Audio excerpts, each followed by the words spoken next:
Howdy hackers, and welcome to another episode of FairLight TV. I tend to say that this is a special episode, but this is indeed a special episode because the material this time is not really prepared. It's sort of a vlog entry from the FairLight 35-year anniversary cruise. So when the group was founded on the 14th of April 1987, as you would know if you've listened to the interview with Black Shadow. And when we turned 25, we had a number of people flying in, and we wanted to have some sort of party.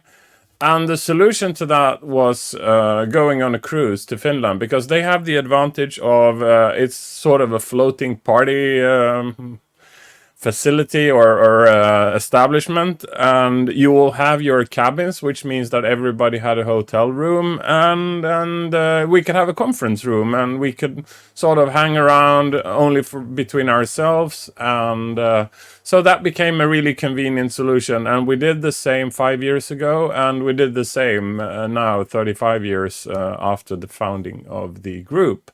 So we will have a number of clips, and I was running around with my GoPro taking a number of little snaps and talked to a few of the members. When we had the 30th anniversary thing, we twirled a number of the pictures from that, because there were a number of the members at the time that we didn't want to expose the real face of. There is no such thing this time. All is quite clear to you, and well, we might not discuss the actual sort of position on each and every one of them, but there are a few interviews or little snaps where a number of the people are exposing what they are doing for the group. So I am as excited as you might be for this, because let's see how Torsten has done his magic editing this into something that is watchable.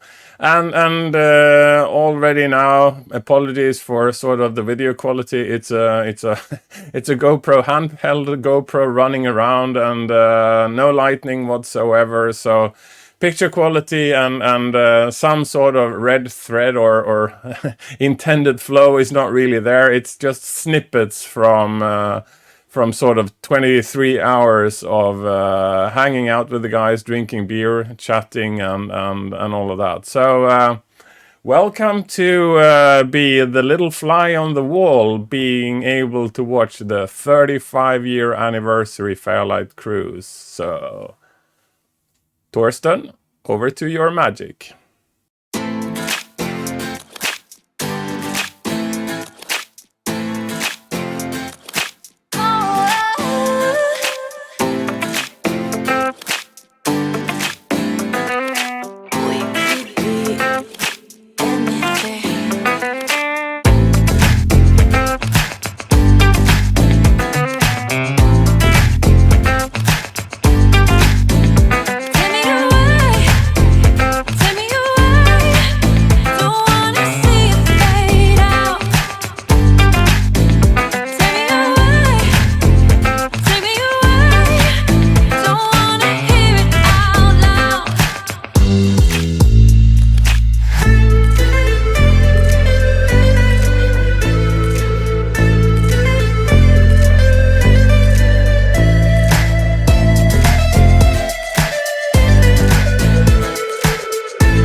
So guys, let's have this discussion again, because this was really interesting. The perfect musician for demos.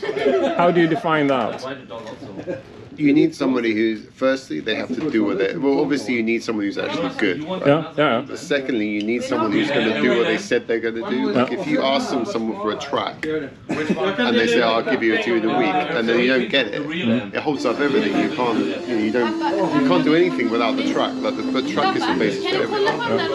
And you also you need someone who can do like the mastering, the quality of sound. Like when you're in the arena, if you're in the big screen on the arena, like you need the sounds to cut through, because otherwise it can be, however good the song is, if it doesn't cut through with the audience, you can just have something really dead. So you need someone who really understands. You need someone who's got that professionalism, even if they're not a professional. They have the professionalism to be able to do the job like they said they're going to do. Yeah. So iterate fast, deliver results, deliver on time, and also provide something that cuts through everything. I remember Global Trash 2, the first time I heard it. That was the first piece of music that I listened with the entire body. We had the PA in Gothenburg. The right ones you feel it through. Yeah, the whole, like the audience needs to be, because the music drives everything. You need to really bring the audience with you via the music, so it's very important. So where do you start? I mean, coining the idea or what you're going to do. Where do you start? Where is the creative kind of starting point? Sometimes it's like sometimes you already have a track in mind. Sometimes you have a track in mind already. But sometimes you go to your musician, you say like, well, what if we did, I want to do something like this. Like I'm thinking about violin or something like that. Like I'm thinking about something like this kind of vibe. And then if the musician will go, okay, I'll see you in a couple of days, and they run off and they come back with something that's like a sketch. And then maybe it's not right at all, but sometimes you're like, okay, let's just change a bit, like change a few things, and then you get then they come give you version 2, and then you're like, cool, build it out, like go and build that out. But I mean, you starting as a musician, you have to be pickier than most people, because I mean, being a market manager working for a CEO that used to be a market manager, that's horrible, because then that person knows how the work is supposed to be done. That's the worst scenario. So I guess you are picky, right? Yeah, but I also know how to work with music and musicians, so I understand, like, I know what you need. I kind of know how to drive them in the right way, I guess. So I don't think I'm excessively picky. The main thing is you don't need always the perfect song you want to listen to forever. You need the right thing for the demo. You need to find the right thing for the demo. So. Yeah, well, you're not releasing it on CD. No, it's not supposed to stand on its own. It's a composition. It's part of a composition. So. Yeah, but the better it stands on its own, the better. Like you need something that drives your visual. The visual is often carried by the audio on PC anyway. Like on C64 it's very different. Like the style is completely different. But on PC it's all like track mode. It's all driven by the song. I mean, this is really interesting. It's not because I'm recording it. It's really interesting because I mean, understand that PC demos are so different. C64 demos are typically used to be driven by, I have this idea of a technical effect that I want to show, and then you have that as a part, and then you press space. But the thematic part, that was, for me, that came in the Amiga years, and in PC you basically have nothing else, right? It's been like that all the time. Well, PC is still like, I have this idea for this technical effect. It's just more like you have to, you have a bunch of things you want to do, like technically, but then you have to find a way to carry them through. It's often like that. It's still very integrate them in a natural way. You have to find a narrative that makes it make sense. You have to do that. So everything is always like, for me anyway, all the stuff is still technically driven. It's like, well, I've got this cool effect. Like, what can we do with it to make it feel like a thing? And how can you build something that is enjoyable for performers? So, I mean, you are using Notch as sort of an engine for this as well. Does this mean that you are developing additional components that you add to Notch that you can use like in the professional professional life as well afterwards. So sometimes, but a lot of the stuff is like there's still a lot of stuff just done for a demo. Okay, can't be used for anything else. Well, it could be, but you don't. You could. A lot of stuff was done first for the demo and then turned into stuff that is used more widely afterwards. Like it was done first for the demo because it's a good way to R&D. It after implementing the first implement. Because it's the R&D, like it was a good buzz. Like you get a good buzz. Demos are like they're a fun place to do something new, like R&D, like something fun, creative thing that you can just make something cool and use it. It doesn't and if it worked out, if it proves to be useful, you can use it again after.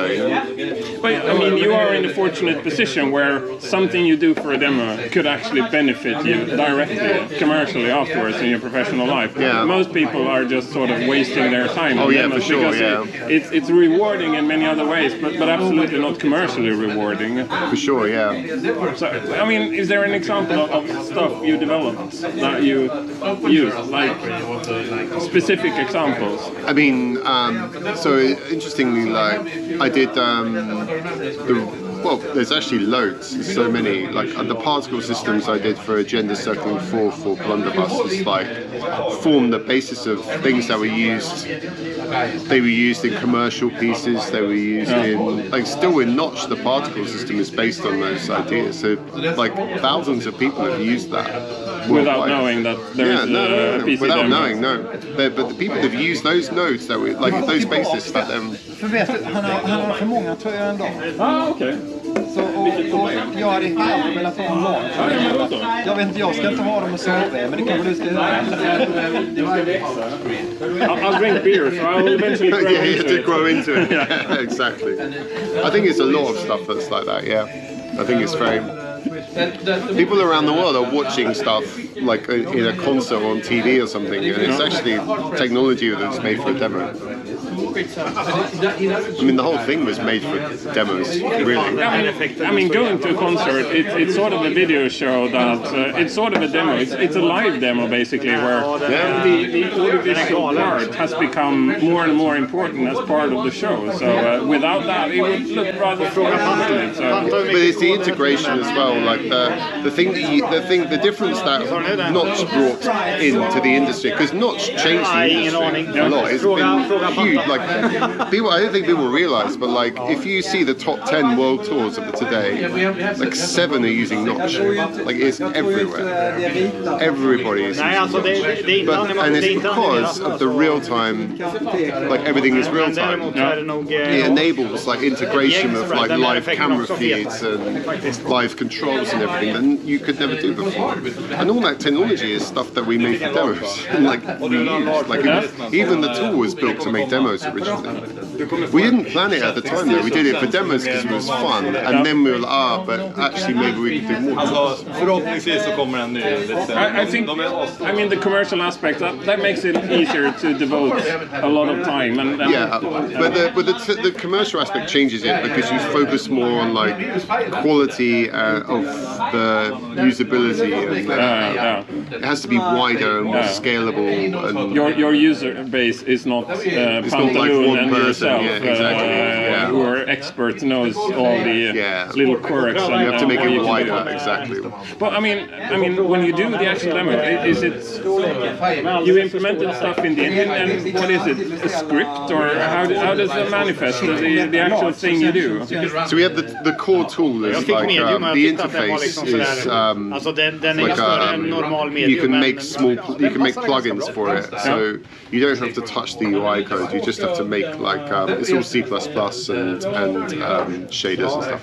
Okay. So you make some C++ code and it just registers the effect, and then it pops up in the tool. Like, so you can work quite separately. You don't have to touch the main tool. You can just make extra stuff, add it on. And then But if I'm the AV person for Rihanna or whomever, would I need to do C++? No. We have a tool. You have a full UI. Everything's built with the UI. Okay. We have like a full. It's like video editing package. Like it was a really nice user experience designed for making graphics. OBS with a plug-in system. We're thinking like Premiere or After Effects, but everything is real time. Like we are used to replace After Effects. OBS is multiple feeds giving you one output, so and that is real time. But it cannot do anything like this, of course. Like you just think of it more like Premiere or like you have layers and nodes, and you're building up. Like you have some effects that you put on the timeline and you cut together with music. Nej, det går inte. TVn är max och datorn är max, så att det går inte. It's cool, like having a tool is cool because even for demos, because like some stuff like timing or colors you should be doing, and you do it in an environment where you just change the thing and see how it looks. Change it how it looks. That's why we started like back in, it must have been like 2003 or 2004 or something. I started doing these kind of tools because you wanted to not be like changing the code and reload and like it's horrible like that. Used to take so on the long. 64 you have like a library of routines, like a macro library of multiplication, 16-bit multiplication, the fastest thing, and then you implement 200 of those, and then you just do that. So. Can you imagine like you're making something and something is like 30 seconds or a minute long, and you're changing something that happens at the end? Yeah. And you have to watch it through every time. I didn't want to do that. I made a tool so I didn't have to do that. So when Panta doing his demos on the 64, he wants the emulator that can rewind as fast as possible. He cannot have something that is functionally more complete. He needs something that puts him like 5 minutes into the demo, and he only needs to wait like 10 seconds to do it. Yeah, because fortunately he can just like pretend that he's got a really fast 64. Yeah, exactly. Can't do that on PC so much, but I mean, demo development in general, it's gone in two different directions. Since you could start basically showing a video file, and when you can pre-process everything and just show a video file, either you needed to have like artificial limitation, the 64K and all of those, or you needed to be really creative to do something that's not like a video file.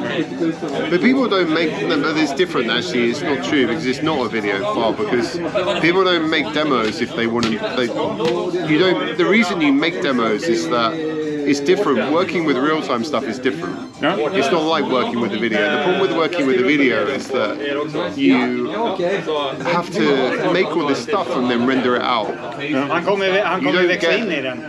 Like nothing is, the process is completely different. And people make demos nowadays because they like the process, I think. They like being able to code stuff and make stuff that runs real time. That's what they like. That's why they do it. There's other options these days. Like there's so many other ways that you can make graphics. You don't have to do this. So people do it because they like När han sitter där på real-time om element. 25 år liksom då. But it's true. Or they need to force themselves artificial limitations just for the sake of it. I mean, and I've done that as well, but it's kind of there's a lot of limitations with real time, or even on PC. It's just that the limitations are higher. Yeah, and the video cards are growing, increasingly capable as well. So yeah, but you still always find the limitations. It's just I think what's harder. I think the truth is that what's harder now is that you have to be a better coder to find the limitations on PC, because it's so much hard. Like, in the old days, like you can do, a few sprites and you hit the limitations. Now you have to do like full, huge renderer that does all of these things to find the limitations. But you can still find them. Yeah, for sure. I'm always limited. It makes a lot of sense. You need to be a better coder to actually kind of stretch yourself. And, for sure. You have to know a lot of shit these days. Like you have to know about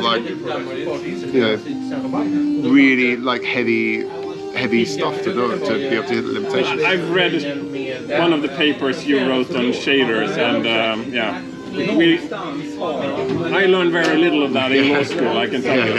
So that was complex stuff. It's a different world. But the good thing is, like, you know, a lot of this stuff builds over time. So because I was doing it a long time ago, it's still, everything is still relevant. It just gets Yeah, you don't start from scratch every time. The project starts, but you have like your core engine that you evolve over time. But, and your knowledge is well built. What about other people making demos on the PC? Are they doing the same, or are somebody using Notch as well? Or there's a few people who are using Notch. We have some people using Notch because I think you've got like people who are like 3D artists, and they're like they used to do demos and their coders all quit, and they don't have any ability to make demos, but Notch give them that ability. Okay, that's kind of nice. Like otherwise they wouldn't do anything. Like they only do it because they can use Notch. Otherwise, I think it's good. Otherwise, there would be less demos. So it's kind of good. Well, I mean, from your perspective, that would be building sort of a knowledge base around Notch, which the industry eventually could kind of benefit. I mean, I think they're just doing. Those people are just doing it for their own enjoyment. I don't think they're ever going to work. I think it's fine that they get to do stuff for demo scenes. Did you get the t-shirt now or did you not? You got one. What size did you get? It's medium. Well, I think that'll be probably fine. Like it's a big ass medium. Yeah, I know it's huge. But anyway, for you maybe you will never get another one. Next time you come to Sweden. No, this is good. This is good. Thank you. Thank you very much. Who sort? Did you sort these? Did you arrange these? No, Daniel did. Ah, cool. I'm just arranging it now. He's just a messenger. We have. I don't think anyone wants. I mean, the professional side of things. What is sort of the kind of people that would do this for musicians? If I want this super fancy video show behind this. Top 10 of the commercial stars on the music industry. How would they approach it? There's a mix of people. There's some mainly they're like production agencies. Like there's some pretty good big companies who are using our software. Like we have you have like a design company who previously they were doing just video and now they've moved to using Notch. So they've shifted to using Notch. Like we have a company in China with like rooms for the people just using Notch, making stuff for TV. It's crazy. Like. And none of them are rooted in the scene, or there's quite a few people who are scene based who are using Notch who like as well. There is some as well, yeah. Like I mean, even in our company, we have a bunch of demo scene people. Like NTSC of Cocoon, he started like he was a very well known demo scene artist. He started using Notch. He was doing really nice stuff. He made some demos in Notch. Then he joined our company. Now he's doing like there's a few people like that. There's some guys in Finland as well, like well known demo scene artists who are making some kind of experiences with it. It's cool. It's growing and growing. Worldwide domination. Yeah, and it's funny how this starts. Like it's 20-year ride. Like it's even more. Like I do remember Dr. Skull on the Amiga. He was for me kind of the first professional demo coder. He took a semester off on his high school or university studies to make a demo that would win a demo competition because the prize money was enough. But that's the problem nowadays. The prize money is never. So he was there crying because he didn't have enough memory to make the demo boot. Everything was there. It fitted on the disc, but he couldn't make it boot. So the organizers needed to type the file name to run it, and they wouldn't do that. The criteria for accepting it was shit. Eventually, I think that Dr. Skull from Virtual Dreams, the sort of the Amiga section that was under their own name. Recently, I think eventually they ran it anyway, and I think he won. So I think he got his money. And then as far as I remember, but I remember this guy who wasted an entire semester coding an Amiga demo, sitting there crying because the demo wouldn't run. That's the problem. The prize money, even now, like now, it's not been worth it for like 20 years. Like the time version versus the result. But I think this was like 20 years ago. So. Yeah, maybe 30. 2,000 euros or something. Yeah, like 4,000 euros. It's like for the hours you put into it, like you could do anything and it would make more money. I actually know, the Finnish Virtual Dreams guys are like a couple of the coders are like quite big in NVIDIA now. Yeah. Okay. Do you know Timo Alia? He's I've seen the names of papers. yeah. These guys are pretty. They're running NVIDIA Finland, I think. They're like the top guys there. Finland is real good. They're really good. For generative models But they did a lot of work on the ray tracing stuff that went into the NVIDIA ray tracing GPU, and now they're just doing AI. Is that where the brains is in the industry now, around AI? AI. It seems like there's been a drain of brains that just goes towards AI. Have you seen recent research on generative models? I mean, most well-known are generative models of faces, where you generate fake faces, but it's like one model that can produce millions of different faces. I think you will, because his work in security, his Facebook profile had like an artificial face, and Joel Brynjelsson, really? Yeah, one of our common friends, FairLight member Spirou, back from the C64 days as well. So those models nowadays are like real cool. I don't know if you know Gollum, but Frederick Hall, he was In FairLight. I know the name, I don't know the person. In Yeah. the 80s. We got the research grant, 2.5 million euros Wow.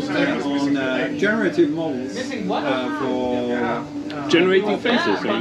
objects, scenes. It's like generating stuff new based on.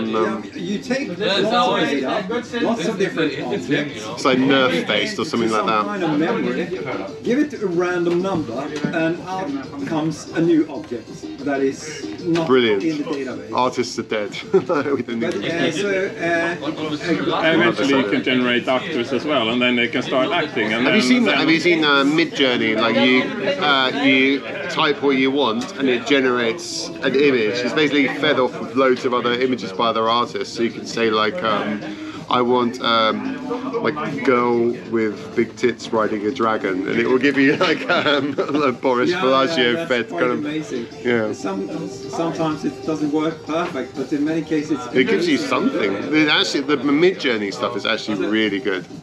Yesterday, Midjourney, is that the name of the company, or is that the name of the software? If you look on Twitter, search for #Midjourney on Twitter, and there's all like people posting the stuff they've done with the beta. It's pretty impressive. It's all running in cloud servers though, so Okay. it's impressive though. They save a copy of everything. So. Yeah, I'm sure they're training more probably.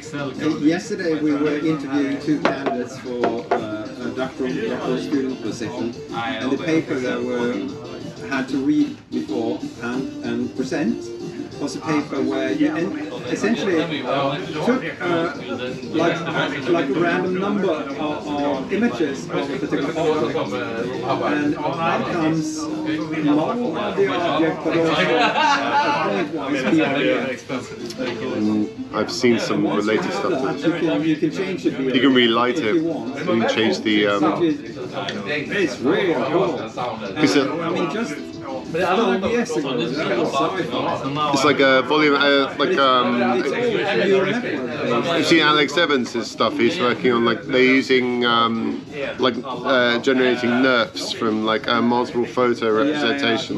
It's the same, Very, it's the same networks. It's really impressive. So you couple of photos and you get a full Fredrik 3D started thing. working on 2D images and building a 3D model out of understanding the 2D world. But just to come, because people have been doing it like photogrammetry. The functions are represented with neural networks.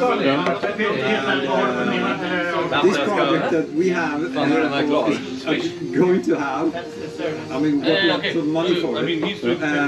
it's about disentangled models. What that essentially means that instead of having, so essentially you try to create a function from positions, directions, gives you color and density, or could be something else. So it represents some function, but then the geometry and the material properties, they're all mixed in this function. So the goal is to create such models where the different material components and geometry is disentangled. So you can put out the roughness and that kind of metallicness and that kind of thing. Because once you have them separated, you can take another thing. And you can change the material on the object. Yeah, that's because you exactly. That's great. I mean, oh yeah, because then you can make objects, an object database just from scanning the object generation. It becomes fishy when you talk about deep fakes and such. Yeah. Yeah, but who cares about that? Well, I've been interviewed with Swedish television a couple of times on deep fakes. No, Ukraine and such. Yeah, it's pretty scary. This is everything you get for now. I'm saving a bit of battery for a bit of more. Thanks.